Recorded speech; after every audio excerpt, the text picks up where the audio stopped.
نحمدہ ونصلی علی رسولہ الکریم۔ قرآن کریم کے واقعات میں سے ایک واقعہ سورہ مائدہ کے اندر 5ویں رکوع میں آیت نمبر 26 سے شروع ہوتا ہے، اور یہ واقعہ جو ہے یہ بہت ہی عجیب واقعہ ہے اپنی نوعیت کا، کہ اس کے اندر اللہ تبارک و تعالی اس قتل کا ذکر فرما رہے ہیں جو قتل اس سرزمین پر، اس کرۂ ارض پر پہلی بار سرزد ہوا۔ اللہ تعالیٰ بیان فرماتے ہیں قرآن کریم میں ایک اختلاف جو دو بھائیوں میں پیدا ہوا، اور اللہ تعالیٰ فرماتے ہیں کہ یہ آدم علیہ السلام کے دو بیٹے تھے جو آپس میں اختلاف کر بیٹھے، ایک نے دوسرے کے اوپر زیادتی کی اور پھر اپنے ہی بھائی کو قتل کر ڈالا۔ یہ واقعہ کیا ہے، اس واقعے کو دیکھتے ہیں۔ حضرت آدم علیہ السلام کو جب اللہ تعالیٰ نے اس زمین پر بھیجا تو آپ کی جو اولاد تھی وہ ظاہر ہے کہ وہ تمام اولاد ایک ہی باپ کی اولاد ہوا کرتی تھی، یعنی حضرت آدم علیہ السلام کی ہی اولاد ہوا کرتی تھی، اور یہ جو اولاد پیدا ہوا کرتی تھی بی بی حوا کے بطن سے، اس کے اندر ایک خاص چیز ہوا کرتی تھی کہ وہ جو بھی اولاد ہوتی ایک حمل سے، اس کے اندر دو بچے پیدا ہوتے، اور وہ بچے بھی جوڑی کی شکل میں ہوا کرتے، یعنی ایک بچہ اور ایک بچی، اور پھر وہ جو بچے پیدا ہوتے ان سے جو ہے آگے نسل چلنا تھی، تو وہ بچے کیونکہ ایک ہی باپ سے تھے تو ان کے اندر شرط یہ تھی کہ جو دو بچے ایک وقت میں پیدا ہوں گے ان کی آپس میں شادی نہیں ہوا کرے گی، بلکہ ان کے بعد جو دوسرا جوڑا پیدا ہوگا تو ان کی آپس میں شادی ہوا کرے گی، یا وہ ازواجی رشتے کے اندر باندھے جائیں گے۔ تو اسی طرح ایک اولاد جو پیدا ہوئی حضرت آدم علیہ السلام کے ہاں، اس کا نام تھا قابیل،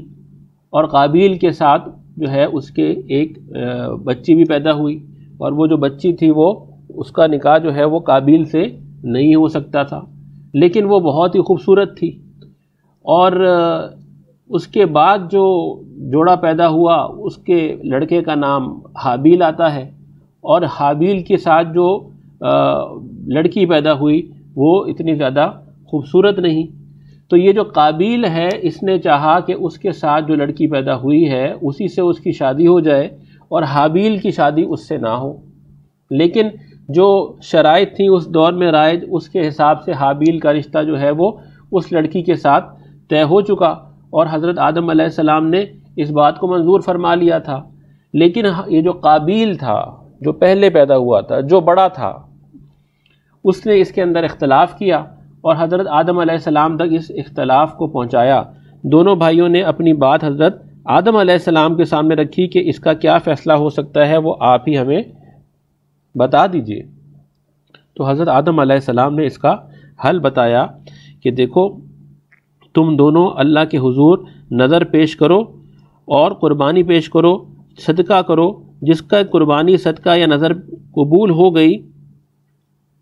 تو اس کی بات جو ہے وہ مان لی جائے گی، اللہ تعالیٰ سے اس کی بات جو ہے وہ یوں لگے گا جیسے قبول ہو گئی۔ تو ان لوگوں نے،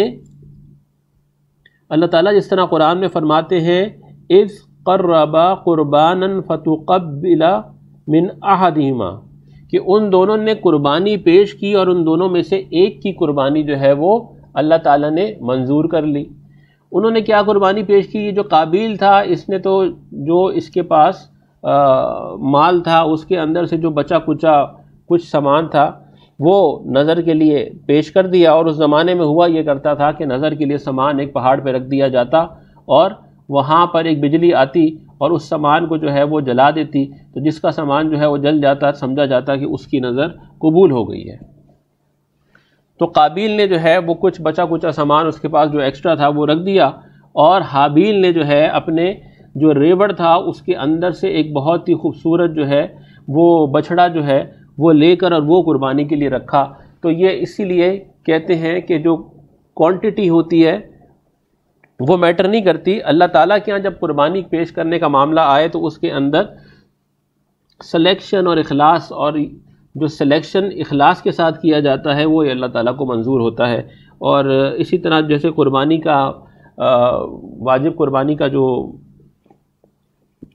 ہمارا عید کا اوکیزن آتا ہے اس کے اندر بھی جو سلیکشن ہوتی ہے وہ زیادہ میٹر کرتی ہے۔ انسان کے دل جو ہے اس کے اندر جو نیت ہوتی ہے وہ زیادہ میٹر کرتی ہے، اور وہ کس اخلاص کے ساتھ جو ہے قربانی کر رہا ہوتا ہے وہ زیادہ میٹر کرتی ہے۔ تو بہرحال ان دونوں نے قربانی پیش کی۔ حابیل نے بہت ہی اخلاص کے ساتھ ایک بچڑا پیش کیا اور سلیکٹ کر کے اپنے جو ریوڑ کے اندر سے یا جو بھی اس کے پاس جانوروں کا اسٹاک تھا، اور یہ جو قابیل تھا اس نے جو ایکسیس اسٹاک تھا یا جو اس کے پاس مال فالتو پڑا ہوا تھا اس نے وہ وہاں لے جا کر ڈھیر لگا دیا۔ اور جب اللہ تعالیٰ کی طرف سے فیصلہ ہوا تو اللہ تعالیٰ فرماتے ہیں فَتُقَبِّلَ مِنْ أَحَدِهِمَا وَلَمْ يُقَبَّلُ مِنَ الْآخِرِ، کہ اللہ تعالیٰ نے جو ہے ان دونوں میں سے ایک کا قبول فرما لیا، دوسرے کا قبول نہیں فرمایا۔ یہ جو حابیل تھا اس کا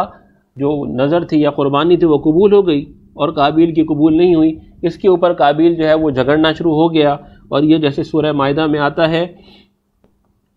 کہ اس نے اپنے بھائی سے جو ہے جھگڑنا شروع کیا، لَئِن بَسَطتَ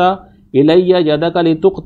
لِتَقْتُلَنِي مَا أَنَا بِبَاسِطٍ يَدِي، کہ وہ اس نے اپنے بھائی کو کہا کہ میں تمہیں قتل کر دوں گا، لیکن حابیل نے اس سے کہا کہ تم اگر مجھے قتل کرو گے بھی تو میں تم پر ہاتھ نہیں اٹھاؤں گا، یہ زیادتی والا کام ہے اور یہ گناہ کا کام ہے، تم اگر گناہ کرو گے تو گناہ جو ہے وہ تمہارے اوپر، میں گناہ نہیں کروں گا۔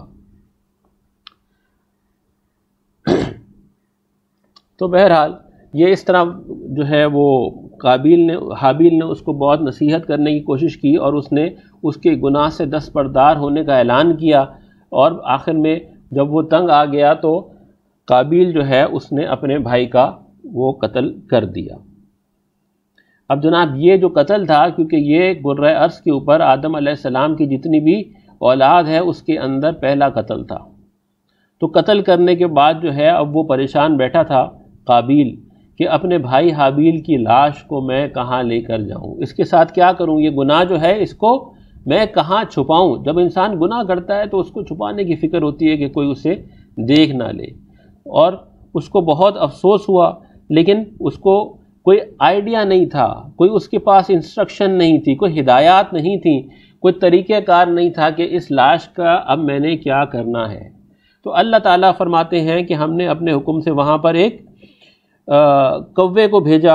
اور اس نے اپنے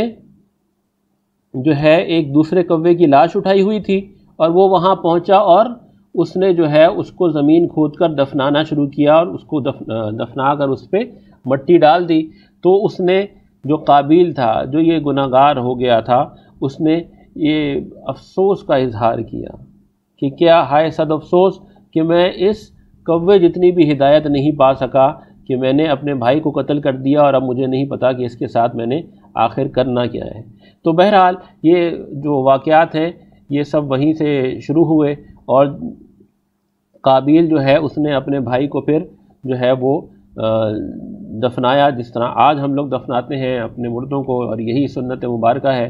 اور اللہ کے نبی صلی اللہ علیہ وسلم نے پھر یہ ارشاد فرمایا، آپ صلی اللہ علیہ وسلم کی یہ حدیث مبارکہ ہے کہ دنیا میں جب بھی کوئی ظلم سے قتل ہوتا ہے تو اس کا گناہ حضرت آدم علیہ السلام کے پہلے بیٹے قابیل کی گردن پر ضرور ہوتا ہے، اس لیے کہ وہ پہلا شخص ہے جس نے ظالمانہ قتل کی ابتدا کی اور یہ ناپاک سنت جاری کی۔ اور اللہ تعالیٰ قرآن میں آگے مزید ارشاد فرماتے ہیں کہ یہ جو بے جا قتل ہوتا ہے، بے قصور کا قتل ہوتا ہے، وہ ایک انسان کا قتل گویا ساری انسانیت کا قتل ہوتا ہے، اور جو کوئی بھی ایک بے قصور کی جان کو بچا لے گا تو گویا اس نے جو ہے وہ پوری انسانیت کی جان بچائی۔ تو اللہ تبارک و تعالی ہمیں اپنی ہدایات کے مطابق زندگی گزارنے کی توفیق عطا فرمائے اور گناہوں سے بچنے کی توفیق عطا فرمائے، اور یہ جس طرح کے انجام اور جس طرح کے واقعات قرآن میں بیان ہوتے ہیں، عبرت انگیز عبرت ناک واقعات، ان سے ہمیں سبق حاصل کرنے کی توفیق عطا فرمائے۔ وآخر دعوانا ان الحمد للہ رب العالمین۔